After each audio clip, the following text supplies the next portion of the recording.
뵙게 돼서 고맙습니다. 원래 저한테 부탁하신 주제는 남한교회 북한 인식인데, 그래서 뭐 북한 하면 뭐 북한의 정치, 경제, 뭐 사회, 문화, 종교 다 들어가잖아요.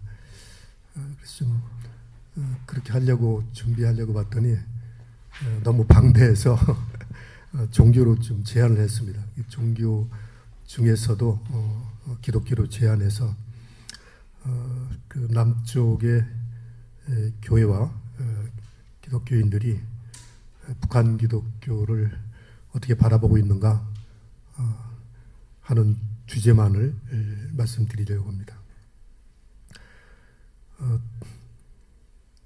그 북한 기독교가 달라진 건 뭐 1945년 남북이 분단되면서부터 그 김일성 정권화 있게 되면서 이제 좀 남쪽 기독교하고 이제 많이 달라졌죠.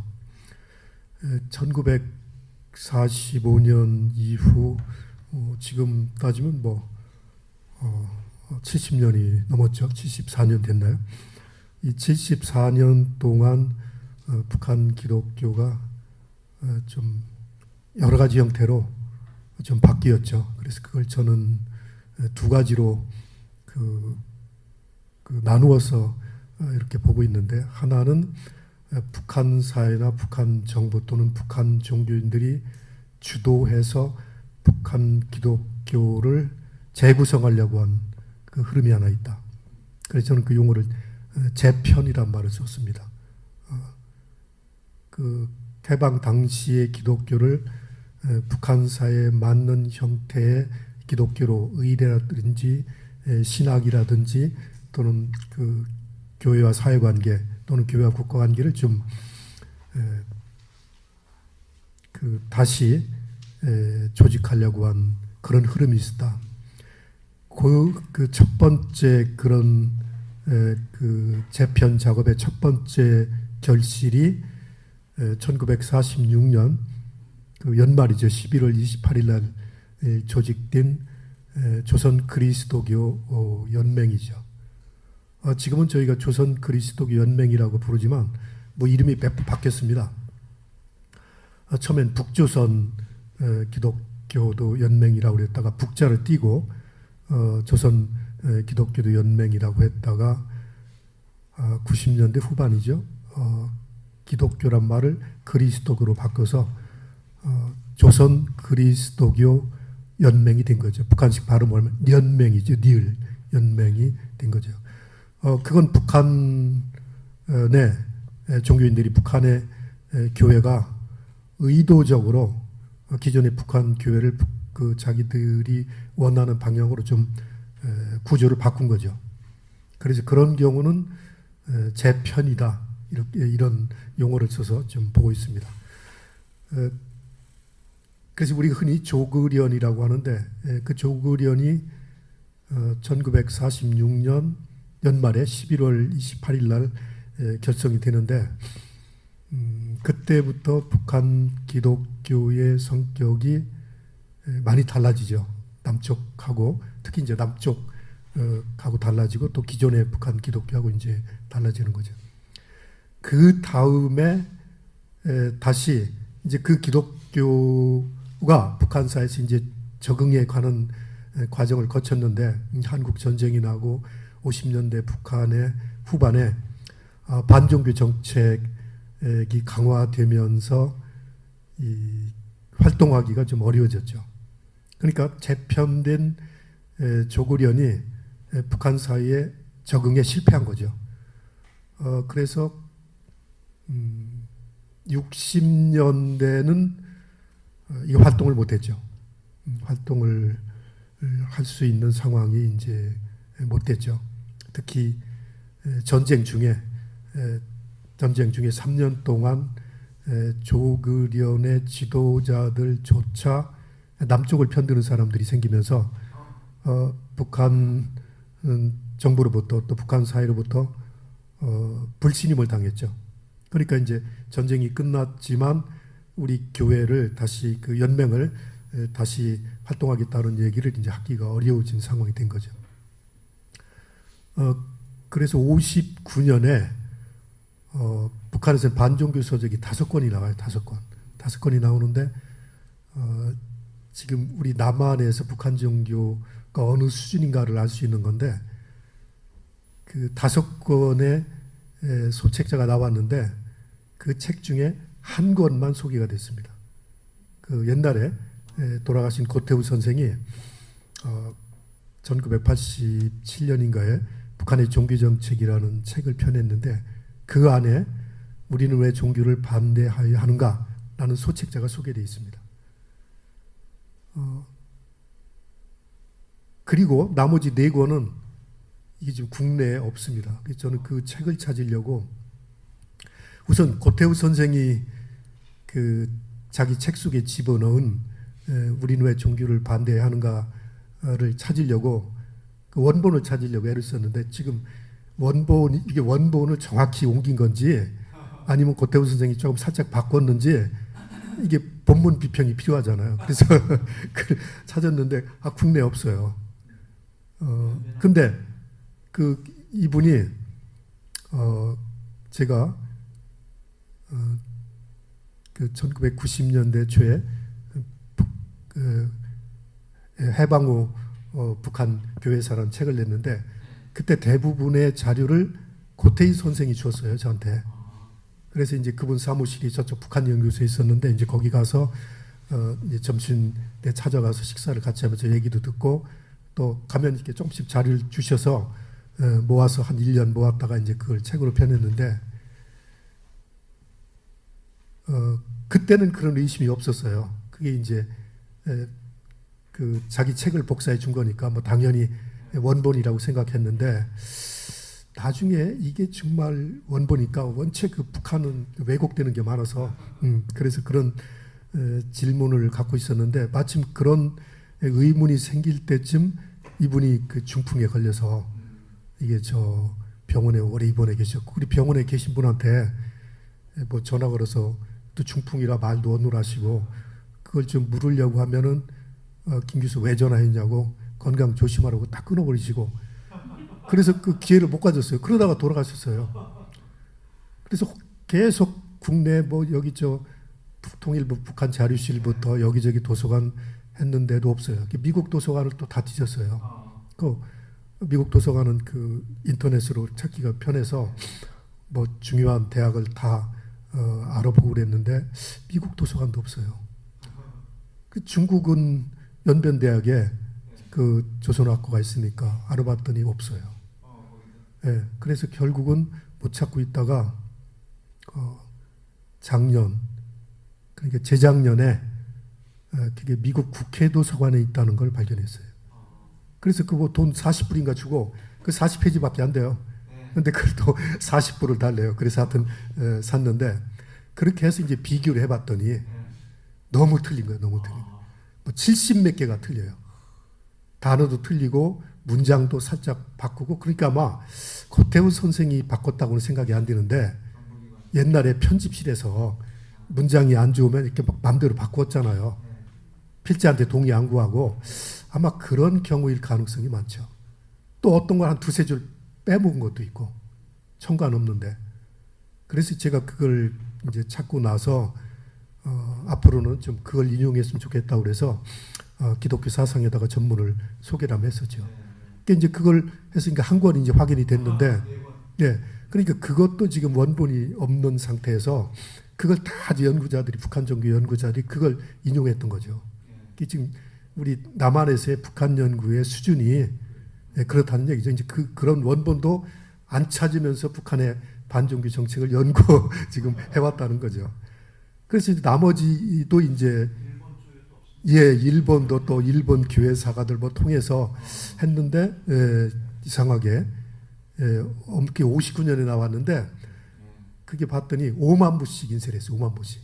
판권을 보니까 5만 것이 굉장히 많은 거죠. 그러니까 아마 적어도 군 단위까지는 다 이렇게 그 뭐 한 10권씩 이렇게 보냈던 것 같아요.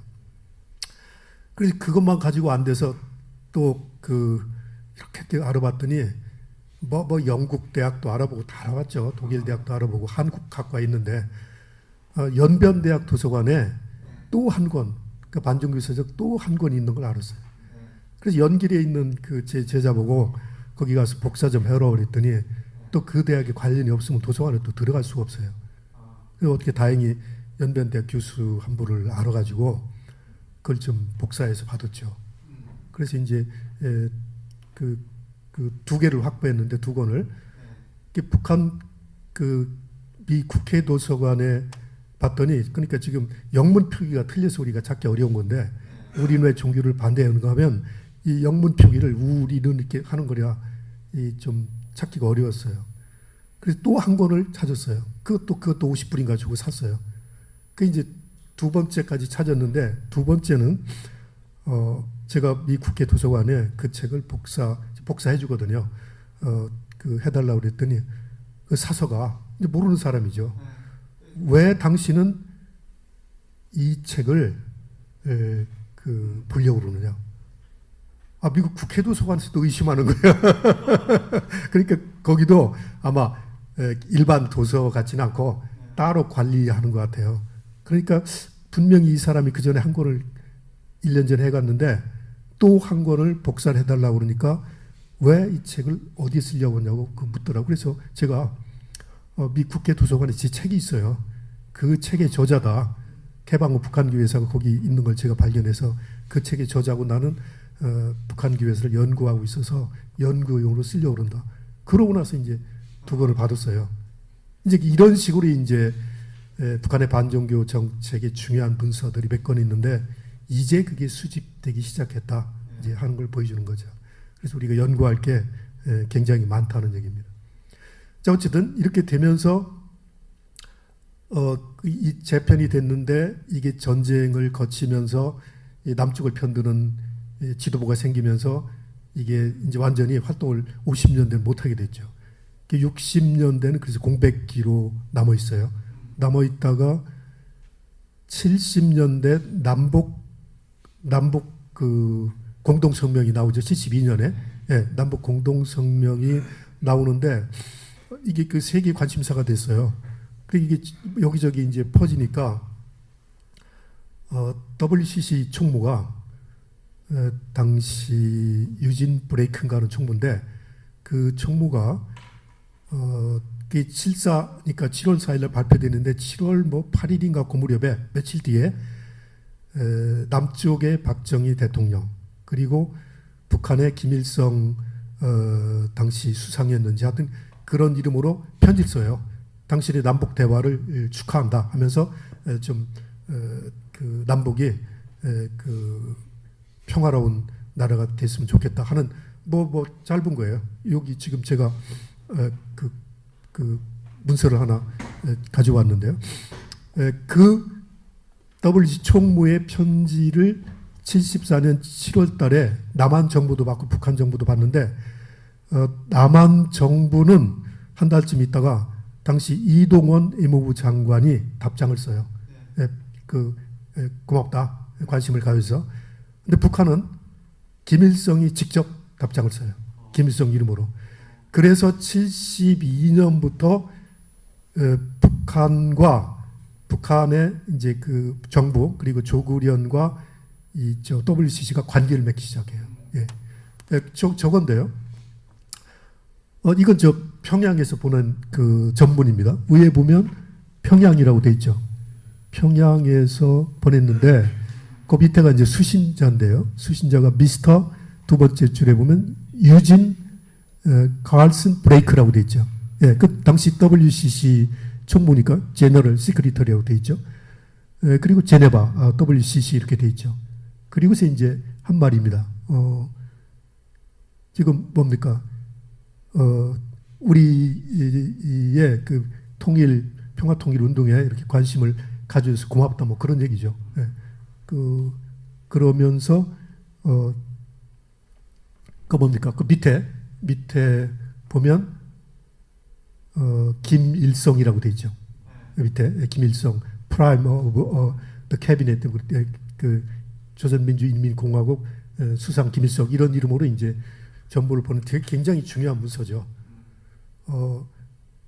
제가 저거를 WC 도서관을 8번인가를 갔는데 제네바에 그 지하에 다들 회의하러 가니까 도서관을 못 가는데 지하에 가면 고문서실이 있어요. 전 세계에 기독교 사료가 있으니까 굉장히 많은 거죠. 우리나라 것만 해도 그 3.1운동부터 있어요. 아니, 백오인 사건. 그러니까 1911년 때부터 있어가지고, 그 한국 파트만 해도 이렇게 한쪽으로 몰려 있어요. 그걸 이제 굉장히 넓어요. 뭐 이거 뭐 한 20배 되려나 이렇게 넓은 지하 창구에 있는데, 거기 가서 이제 저 쪽지 하나를 발견한 거죠. 예, 이래요. 뭐 그거만 이렇게 지하시니까. 예. 저렇게 되면서 이제 결국은 2년 뒤에 북한의 조그련이 WC에 편지를 보내요.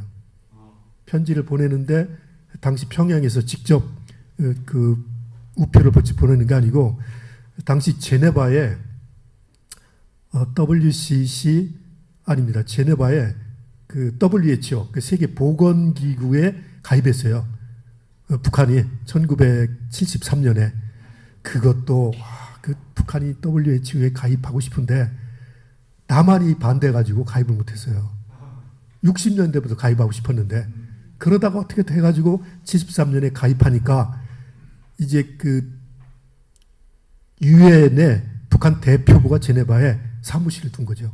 아직 대사 영서관은 없고 그래서 이제 북한 대표부가 와 있었는데 이제 직원이 몇 사람 있었는데 그 사람들이 1974년 7월 달에 지금 그 WCC를 방문해요.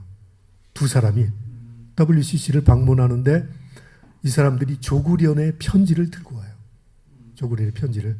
그러니까 그 조구련에서는 편지를 1974년 2월 달에 썼어요. 그 직인에 보면 맨 뒤에 이제 조구련 도장을 콱 찍었는데 1974년 2월 달에 썼는데 하여튼 제네바에 와가지고 이 사람들이 그 편지를 WC 전달하는 건 74년 7월 달에요. 그냥 5개월 뒤에 이제 편지가 전달되는 거죠.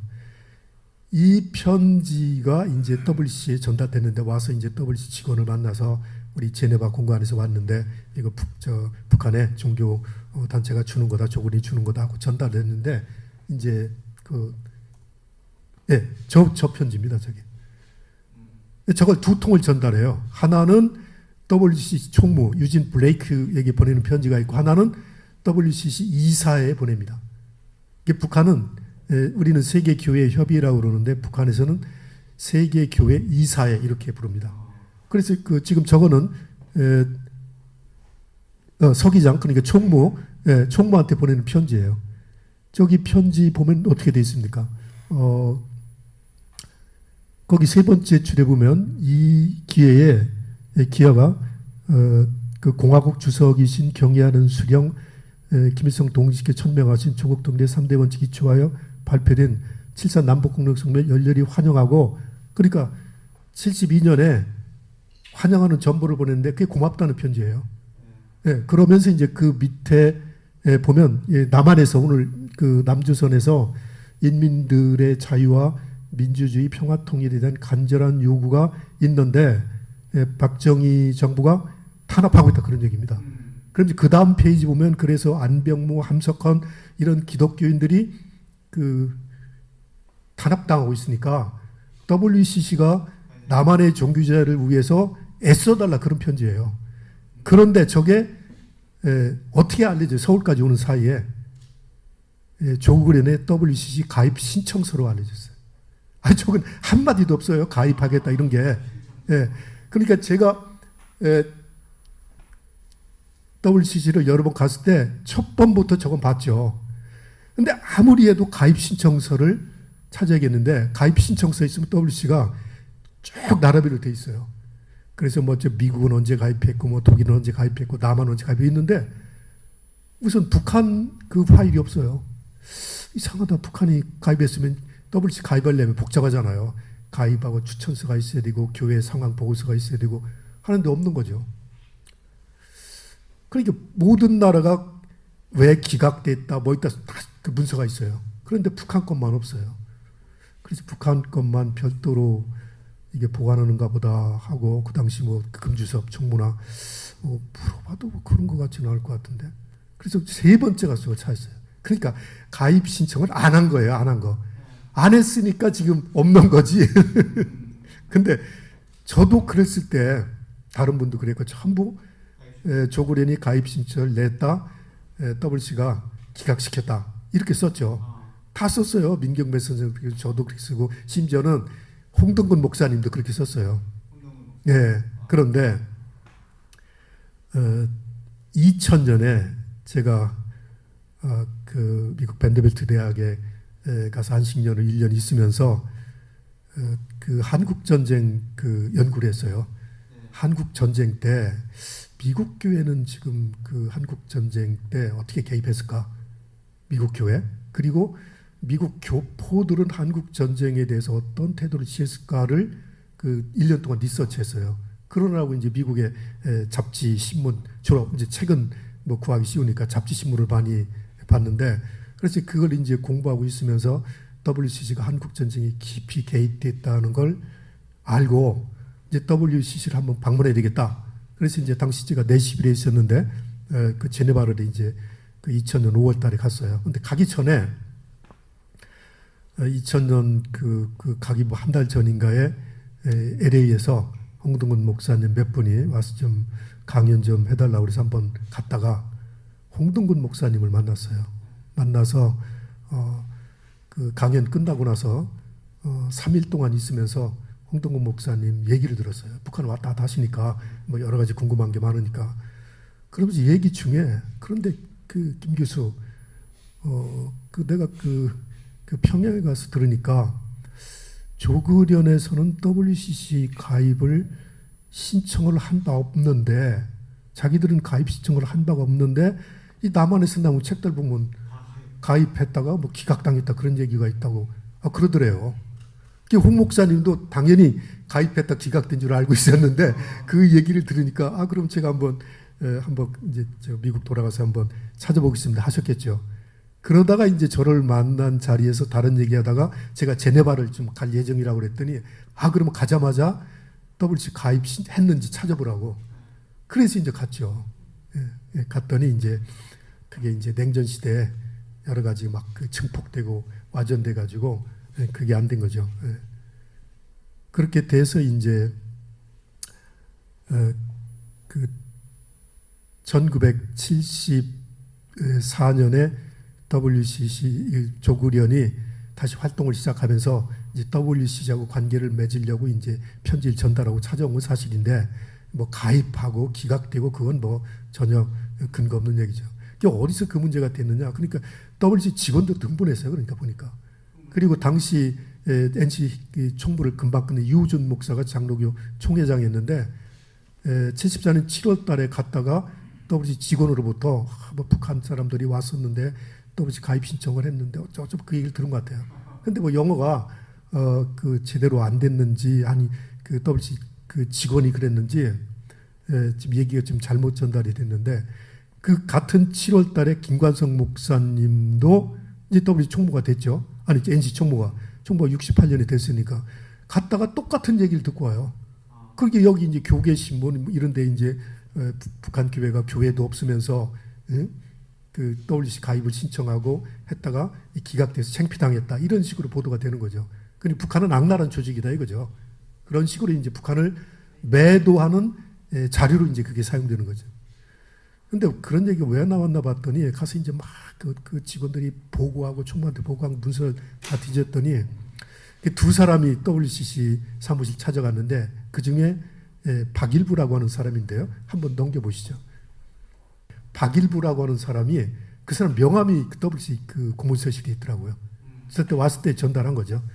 두 사람이 찾아오는데 한 사람은 권태준이고 한 사람은 박일부라는 사람인데 이 사람이 자기 명함을 주면서 WCC 그 직원한테 뭐라고 얘기를 하냐면 이제 와가지고 그 편지를 전달한 다음에 그냥 가는 게 아니고 WCC가 뭐 하는 단체고 또 무슨 그러면 무슨 뭐 회의는 큰 회의는 뭐 어디서 있습니까? 그런 거 자꾸 물어요. 이게 정보 수집 차원이죠. 물으면서 이 사람이 WCC 얘기를 듣더니 관심을 표명하면서 그러면 나는 기독교인은 아닌데 나는 가입할 수 있느냐? 그렇게 얘기를 해요. 나는 기독교인은 아닌데 나는 기독교인은 아닌데 WCC 멤버가 되고 싶다. 정확히 하면 번역하면 그렇게 해요. 그러니까 그 얘기를 듣고 그 얘기가 와전돼 가지고 조구련이 마치 WCC 가입 신청서를, 그러니까 가입 신청서도 아니잖아. 아까 그 남한이 지금 인권 탄압 당하고 있으니까 WCC가 좀 도와주라는 얘기인데 가입 신것으로 둔갑이 되고 또 이제 그 가입했다가 기각당했다 이런 얘기가 나와요. 그게 한 달 사이에 7월 한 달 사이에 그게 남쪽에 번져요. 1974년 7월 달에. 그런데 WCC가 그 문제를 갖고 내부 논의를 했겠죠. 누가 왔어 이런 게 있었는데, 그런데 WCC가 그 문제에 대해서 답장을 쓴 게 1975년 2월 달에 써요. 그러니까 지금 거의 6개월 동안 답장을 안 했어요. 안 하고 있다가 이제 그 답장을 쓰는데 그게 지금 넘겨보시죠. 그 문장이 많은 거. 네, 저거예요, 저거. 저건데 저게 편지가 1975년 2월 28일에 쓰잖아요. 7월 달에 편지를 받고 약 7개월 뒤에 저 답장을 쓰는데 저게 당신들이 제네바 와서 굉장히 반가웠다 그런 얘기지 뭐 기각시킨다고 일체 없어요. 오히려 우리는 당신들 교회 정보를 알고 싶고 우리가 또 원하면 방문도 하고 싶고 기꺼이 당신들과 교제하고 싶다 얘기예요. 그러니까 WCC는 물론 북한이 서류 신청도 안 했지만 뭐 저걸 기각시키고 그런 논의를 한 적이 없어요. 근데 이게 와전돼 가지고 저렇게 지금 돼서 조구련을 아주 부정적인 집단으로 남한교회가 매도하는데 사용됐다는 얘기죠. 근데 문제는 그 당시에 박상증 목사님이 WCC 직원으로 있었어요. 스텝 멤버로. 그런데 박상증 목사님이 나중에 귀국하셔서 책을 하나 쓰시는데 서울에서 제네바까지인가? 그런 책이 있어요. 제네바에서 서울까지든가. 그러면서 WCC 근무할 때 그 얘기를 써요. 그러면서 그 제네바에 있는 북한 대표 직원들이 와서 우리가 그 신청서를 받았는데 기각시켰다. 그 얘기 또 하세요. 그러니까 WCC에 있는 직원들조차도 이 불확실하게. 하여튼 그러니까 북한에 대한 정보라는 게 남한 정보도 마찬가지겠죠. 북한에 가면 다른 정보로 바뀌듯이 북한에 있는 정보도 남쪽에 와가지고는 많이 달라졌다는 얘기입니다. 그래서 북한 기독교를 이해할 때는 그런 걸 우리가 염두에 두고 이해를 해야 된다 해서 이제 그 대표적으로 말씀드린 거죠.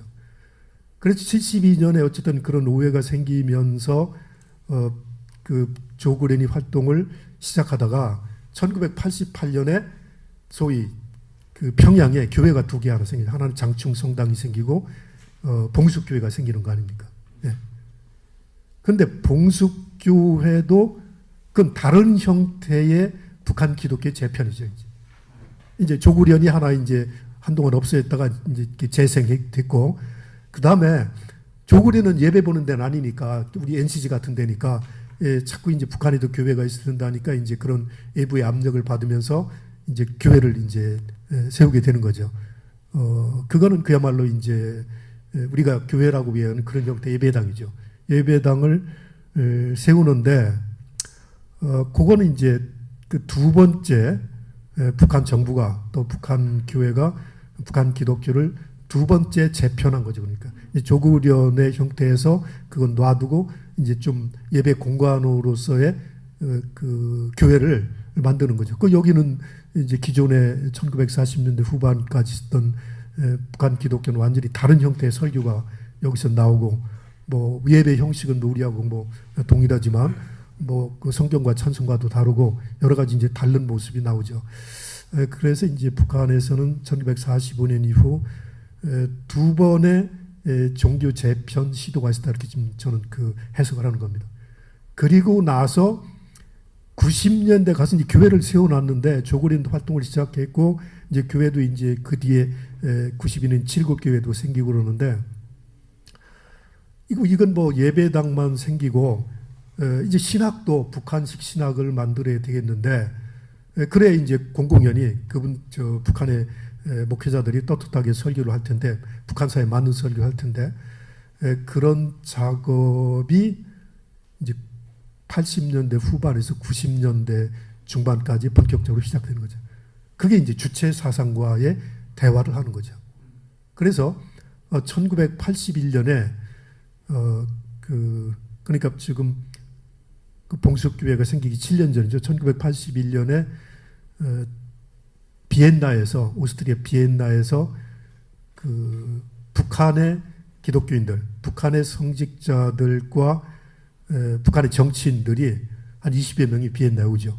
그리고 당시 애국에 거주하던 남한 출신 그 기독교인들이 그 비엔나에 모여서 통일 대화를 하죠. 그 통일 대화 이름이 조국 통일을 위한 북과 해외 동포, 기독자 간 대화였습니다.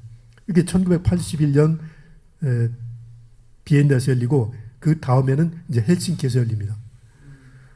그러니까 그 대화 이름에 이제 기독교라는 말이 들어가 있죠. 조국 통일을 위한 북과 해 동포, 기독자 간 대화합니다. 그래서 그 대화는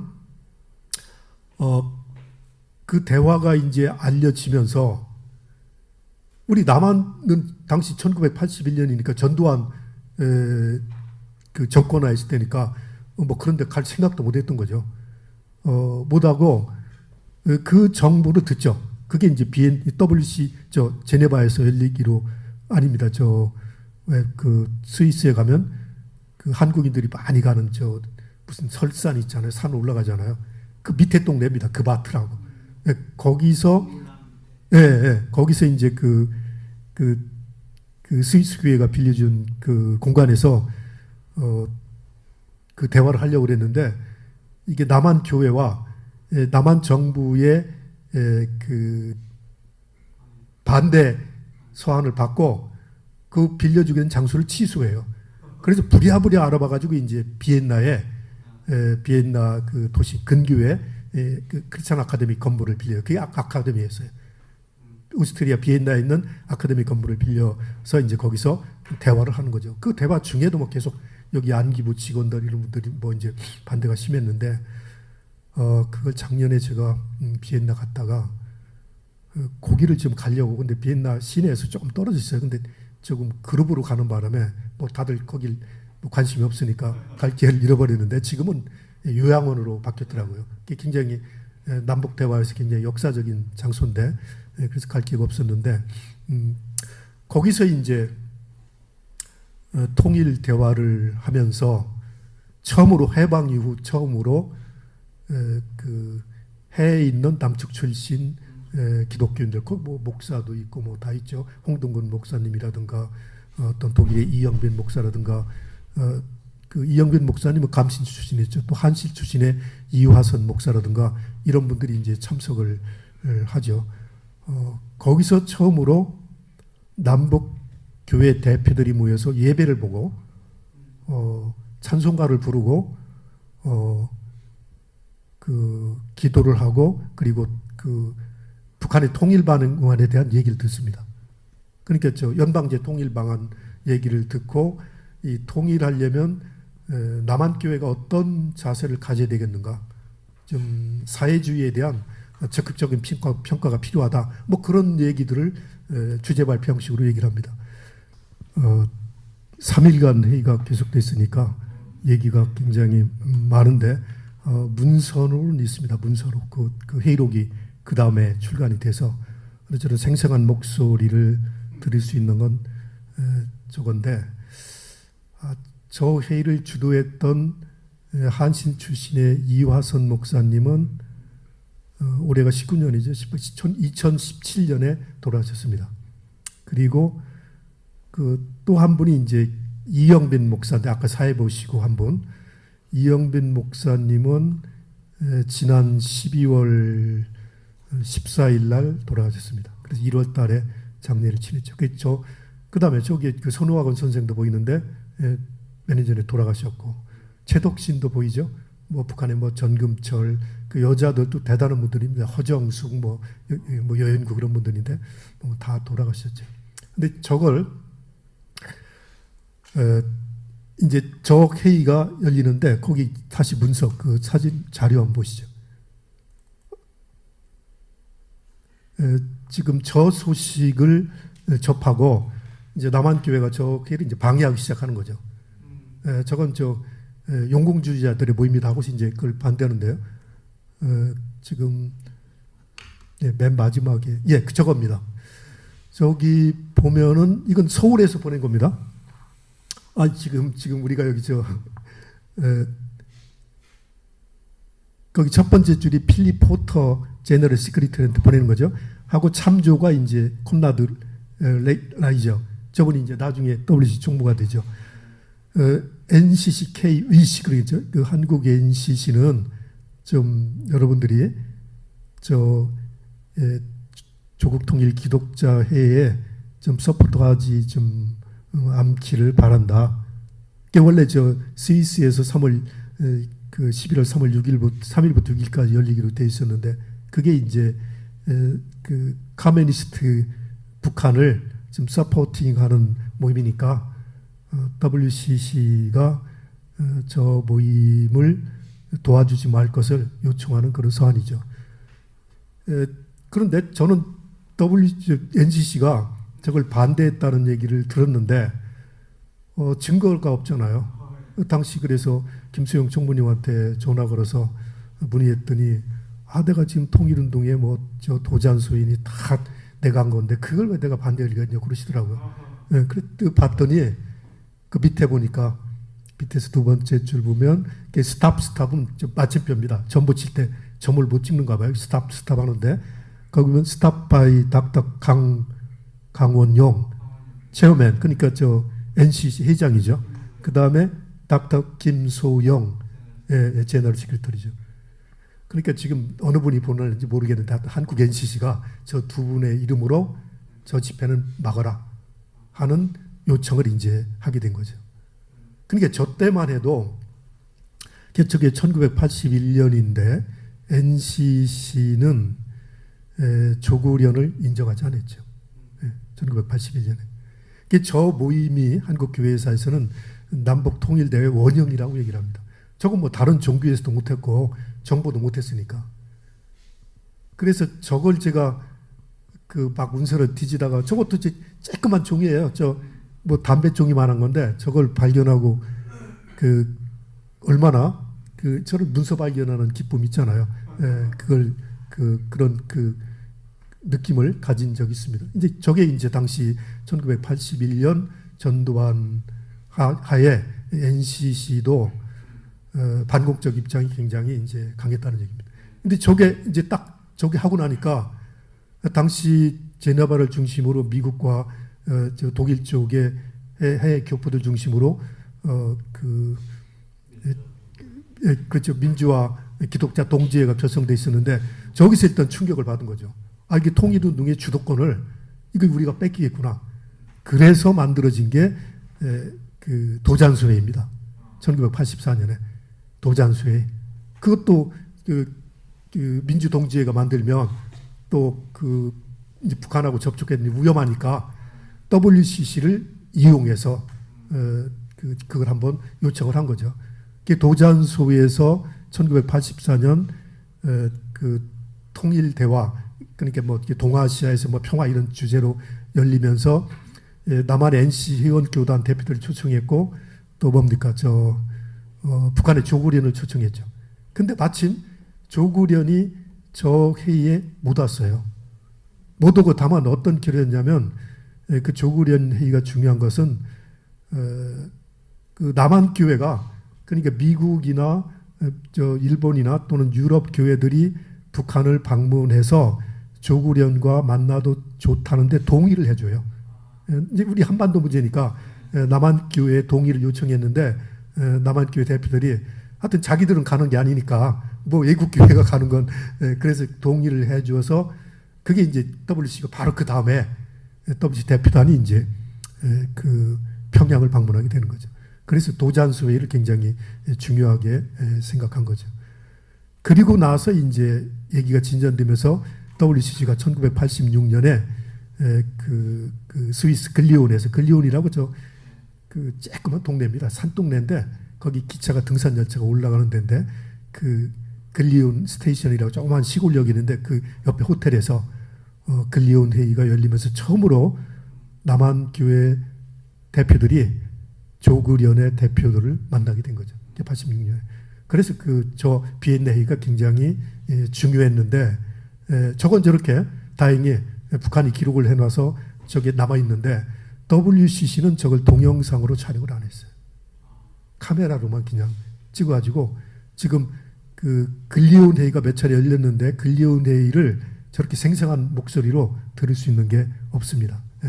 어쨌든 저렇게 되면서 이제 통일 대화가 시작되면서 결국은 남한교회는 86년, 88년 뭐 이런 식으로 이제 그 글리온에서 북한 교회 대표들을 만나면서 1988년이죠. 1988년 2월 달에 민족의 통일과 평화를 위한 그 한국 기독교 선언, 88 선언을 내게 되면서 이 공식적으로 조국련을 종교단체로 인정하는 거죠. 그러니까 1988년에 가서 북한과의 공존이라든가 이런 것들을 생각해보고 그리고 남한교회가 가졌던 북한에 대한 적대적 태도, 반공 태도 이런 것들을 좀 성찰하고 반성하는 거죠. 7.4 성명이 나오면서 남한교회가 우려했던 건 아니 남북이 대화가 되면 그럼 반공운동이 약화되는 거 아니냐? 그게 NC 성명이었어요. 지금 왔다 갔다 하게 되면 남한교회의 반공의식이 약화될 걸 염려한다 그랬어요. 그래도 뭐 적십자 그때 적십자가 먼저 왔다 갔다 하고 했으니까 남북의 공존이라든가 대화라든가 이것도 가능하구나 하는 걸 7.4 공동성명이 일깨워준 거죠. 그리고 나서 88년이니까 그로부터 뭐 십몇 년, 16년 뒤에 가서 북한의 조국련을 그 인정을 공식 종교단체로 남한교회도 인정을 하게 되죠. 그러니까 굉장히 어려운 세월 동안 여러 가지 오해도 있고 와전된 것도 있으면서 북한 교회를 봤다는 얘기죠. 이제 그 무렵에 88년에 봉수교회가 생기면서 이제 다시 북한 기독교가 이제 보편적인 서구의 보편적인 교회 모습을 닮아가려는 노력이 시작됐는데 교회가 생기자마자 이제 또 의심이 생겼죠.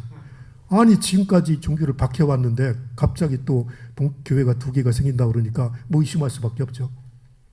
그래서 이제 생긴 것이 이제 첫 번째 주장이 저건 날조된 교회다, 가짜 교회다. 왜 저걸 만들었느냐? 뭐 외국 당시에 서울올림픽을 북한과 같이 하기로 논의가 됐었잖아요. 그리고 그게 이제 실패하면서 북한에서는 그 사회주의권에서 청년들이 보였던 세계 청년 축전을 평양에서 89년에 가졌잖아요. 그러니까 외국인들이 많이 오니까 아마도 이런 종교수이 필요할 거다. 그래서 외부 종교 외적인 요인 때문에 평양에 교회가 만들어졌고 그래서 거기 온 사람들은 가짜다 이렇게 생각했던 거죠. 그런데 그 얘기를 이제 그 북한에서 원래는 강명도라는 사람이 서울에 와가지고 그걸 이제 공식적으로 얘기한 거죠. 저기 봉수교회에 있는 사람들은 다 북한식 안리교 직원들이고 공무원들이고 뭐 북한에 종교가 있다는 걸 알리기 위해서 하여튼 저런 형식적인 교회를 만들었다 하는 얘기를 해주게 되면서 그런 얘기를 이제 정설처럼 받아들이게 된 거죠. 그러나 이제 또 다른 설명은 그게 이제 저는 그 말을 붙였는데 애인론이라고. 그게 어떤 종교 외적인 이유 때문에 봉수교회와 장충성당이 만들어졌다고 보는 견해죠. 그게 남한교회 지배적인 입장이죠. 지금도 가짜론의 근거가 거기 있는 거죠. 그런데 저는 그렇게 보면 그렇게 보이지만 그러면 그 봉수교회나 장충성당에 종교적 동기는 없었는가? 그걸 한번 따져보자 하고 봤더니 해방 이후에 종교의 제한, 종교 탄압 때문에 어려움을 겪으면서 지하로 내려갔던 사람들이 이제 가정교회를 만들어 왔는데 이 사람들이 이제 북한이 이런저런 이유로 종교를 봉수교회를 만드는데 그걸 봉수교회를 만들어 놓고 다 뭐 동원하면 어떻게 합니까? 그래서 북한 사람들이 얘기해요. 저 합창단은 북한의 평양 합창단 단원들이라고. 근데 그 평양에 그 가정교회가 한 50여 개가 있다는 게 이제 북한의 주장인데 저는 그 한 군데를 가봤는데요. 가정교회는 이제 아파트, 뭐 그 13평 아파트 같은데 옛날에 우리 시형 아파트 그런 아파트에 김일성, 김정일 사전 걸려 있고 뭐 그냥 장판 집이죠. 장판 벽 옛날 우리 70년대 아파트 그런 데서 그냥 모여서 예배 오는 거죠. 뭐. 이제 그런 가정교회가 평양에 있었는데 그 사람들 일부를 봉숙교회가 만들어지면서 끌어들였다는 거예요. 그래서 평양에 봉숙교회가 만들어질 때 이제 그 가정교회는 이제 정부가 인정한 거니까 이제 알고 있는 북한 정부에 알려진 조직이었는데 상의를 했대요. 지금 우리가 그 정부가 져주겠다. 그 건축 자재를 제공하고 토지를 제공해서 이 교회를 예배당을 져줄 텐데 니네 생각 어떠냐? 그래서 이 사람들은 처음에 반대했대요. 아니 지금까지 그 종교 박해 경험이 있는 데다가 아니 이 아파트에서 그냥 조용히 예배 보면 되는데 저렇게 건물을 지어놓고 공개되면 또 나중에 상황이 바뀌면 또 당할 수 있잖아요. 그래서 우리는 조용히 예배하고 싶다. 그런 설득 과정을 거쳐서 그 사람들의 일부를 거기 흡수했다는 거죠. 그게 이제 조국련의 오경우의 그 얘기예요. 이제 그런 얘기를 쭉 들어보면 북한에 완전히 종교가 소멸된 건 아니고 그런 식으로 그런 형태로 지하교회 형태로 가정교회 형태로 있었는데 그런 사람들 일부가 봉숙교로 돌아오면서 어떤 그 종교로서의 종교적인 요인이 분명히 있다는 거죠. 계보가. 그게 빈약하지만 그런 차원에서 보면은 그걸 완전히 그 가짜 교회라고 할 수만 없다는 얘기죠. 이제 그런 두 가지 설명이 가능한데 지배적인 건 이게 지금 A인론에 의해서 종교 외적인 동기로 지어졌기 때문에 저거는 종교가 아니라고 이제 보는 입장을 갖고 있는 거죠. 그게 이제 지금 봉숙교회를 이해하는 입장인데 물론 이제 그 북한이 좀 더 종교적인 요인을 좀 강화시킬 책임이 있겠죠. 그 시대로 이제 가고 있는데 자꾸 이제 그런 문제로 제기가 되고 의심도 받고 이제 우리도 가면 직접 물어보니까 북한에서도 1997년에 강영석 그 조국련 중앙위원회 위원장이 미국을 방문했을 때 그런 얘기를 했습니다. 우리도 봉숙교회와 신학원의 물질적 그 역량을 강화시켜서 사회봉사 공동체로 나가고 싶다. 그런 얘기했습니다.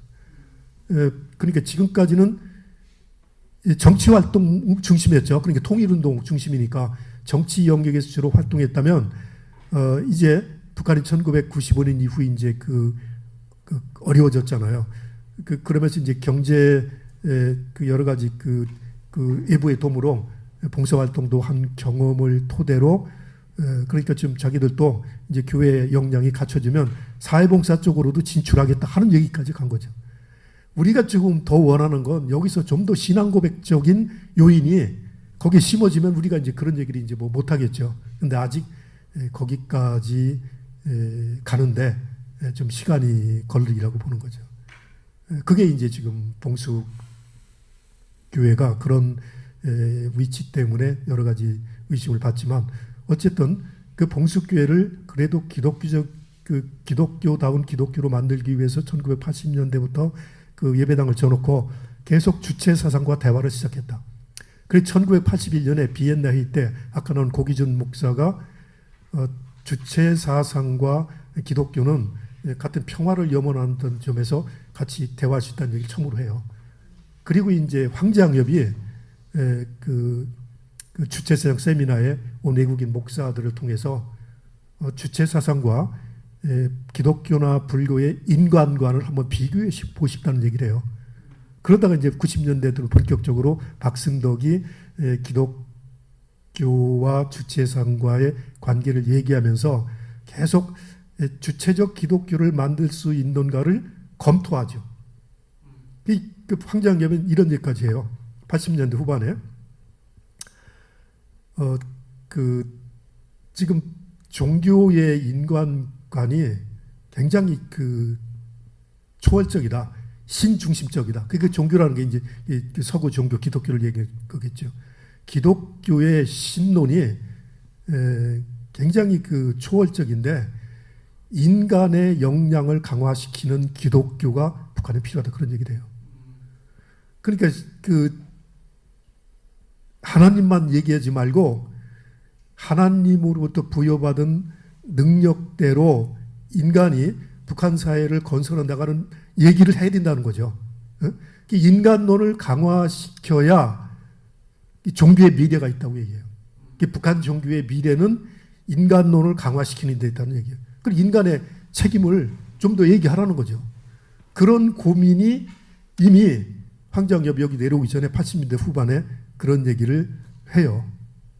그게 이제 그걸 이어받아서 이제 그 누굽니까? 박승덕 박사가 좀 더 구체적으로 우리는 그 종교에서 옛날 그 막시즘은 이 창세기를 갖고 뭐 이렇게 관심을 가졌다면 신이 있냐 없냐 뭐 우주를 누가 만드냐, 지금 우리는 그게 문제가 아니고 이 출애굽에 더 관심이 있다. 인간을 노예 상태에서 출애굽시키는 그런 전통에 주목하고 있다. 그런 기독교가 그런 일을 최근에 와서 현대화 사고 있다. 그래서 우리는 기독교를 긍정적으로 보고 있다. 이제 그런 얘기를 하는데 그건 이제 철학자들이 하는 얘기죠. 철학자들이 하는 얘기고 이 봉숙교회라든가 조국련에서는 거기 그런 학자들이 없었기 때문에 거기까지 이 신학적 진전을 이뤘는지는 아직 저희들이 잘 모르고 있죠. 중국도 지금 중국의 신학교가 그 20개 가까이 되는데요. 거기 신학자가 제일 사람이 별로 없어요. 전부 일반 대학에 있는 그 뭐 철학자들인가 역사가들이 지금 신학을 공부하고 있죠. 그 신학을 비종교인들이 개발해서 만들어내는 게 한어 신학이라는 게 그거거든요. 한어, 중국말로 신학할 수 있다는 거죠. 뭐 라틴어로 신학할 수 있고 헬라어로 할 수 있고 우리는 중국말로 신학하겠다. 그 한어 신학을 비종교인들이 개발하고 있는데 북한도 그런 형태 있죠. 박승덕이나 황장엽 같은 사람들이 기독교를 주체 사상의 관점에서 보고 그게 어느 정도 맞으면 주체 사상 하에 있는 기독교를 만들려고 아마 그런 전망을 했다고 보는 거죠.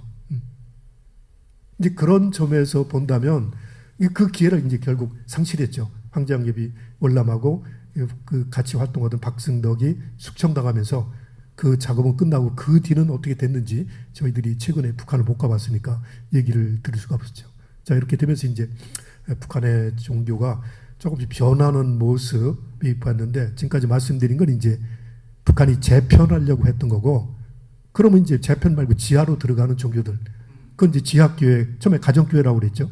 그건 전쟁 때부터 생겼는데 가정교회가 있고 또 2000년대부터는 이제 북한 그 인민들이 탈출해가지고 중국 쪽에 왔다가 한국이나 미국 선교사 만나서 성경 공부하고 들어간 사람들이 이제 또 교회를 일부 그 신앙 공동체를 만들었는데 그건 이제 진짜 지하교회죠. 그건 이제 북한 정부도 모르는 거고, 그런 것들은 저희가 북한 그 전통적인 기독교가 변형됐다고 보는 거죠. 그거는 정부가 개입 안 하고 이렇게 어떻게 하다 보니까 지상에 있던 교회가 지하로 들어갈 수밖에 없었고 숨죽여서 예본다. 그리고 저는 분류할 때 그건 변형된 기독교고 그 정부가 만들었던 기독교는 이제 재편 과정을 거친 기독교로 보는 거죠. 그래서 이제 그런 과정을 거쳐서 있는 것이 이제 오늘날의 북한 기독교다. 이제 그런 기독교를 남쪽에서는 이제 가짜로 보고 그런 기독교 이해를 조금 지속적으로 지금 갖고 있는 거죠. 네, 제 얘기는 여기서 마치겠습니다.